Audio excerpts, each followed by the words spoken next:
Go to Select, Subject. Press Ctrl+J to duplicate the subject in a new layer. Add a solid color layer. And pick a background color. Place the color fill layer below the layer with your subject.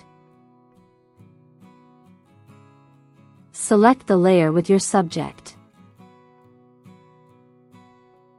Add a layer mask. Select the gradient tool. Make the foreground color black and the background color white. Select the foreground to background gradient.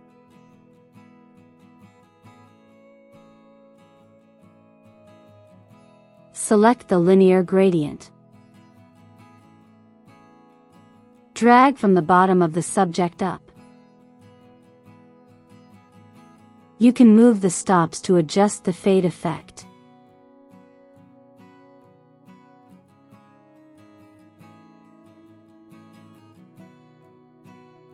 And that's how you create this fade effect.